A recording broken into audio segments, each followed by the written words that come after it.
Filters can be used throughout the entire parsing process. The first place you can apply a filter is at the email parser level.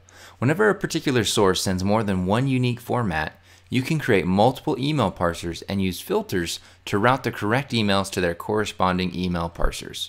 You can also utilize filters at this stage to exclude emails that you don't wish to parse at all, emails like forgot password or promotional messages. The next place you can apply filters is at the actions level. This can be used to only run actions if certain rules are met. We've seen event-based businesses use this logic to create anywhere from 1 to as much as 17 contacts at a time, one for each attendee contained in their registration confirmation email. The next place you can apply filters is at the events level. For example, you may want to always create or update a contact, but you may only want to apply a specific tag or create an order if certain rules are met. We'll be implementing filters in additional areas soon. For now, let's show you how they work and how powerful they are. So we'll edit the filter and click Add a Custom Filter.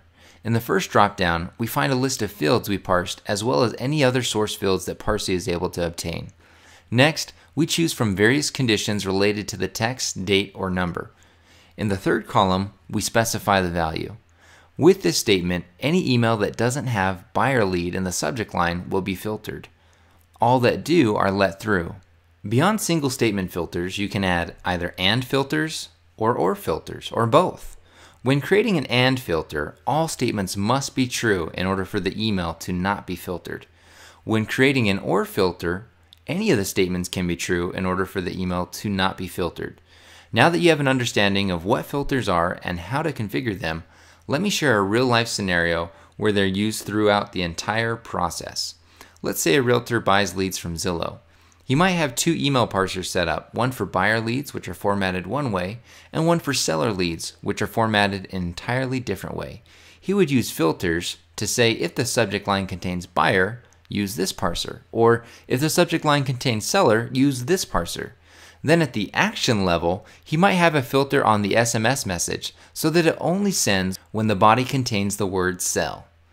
Inside the Infusionsoft action, where he has multiple events, he might have Parsey only create an opportunity when the home value is greater than $250,000.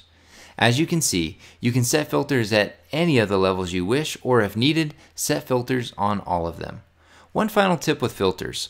Once you've set them, don't forget you've set them. We field a lot of customer service inquiries about emails not being parsed or actions not running, and it's because the user forgets they have set up a filter that is actually excluding those items from firing.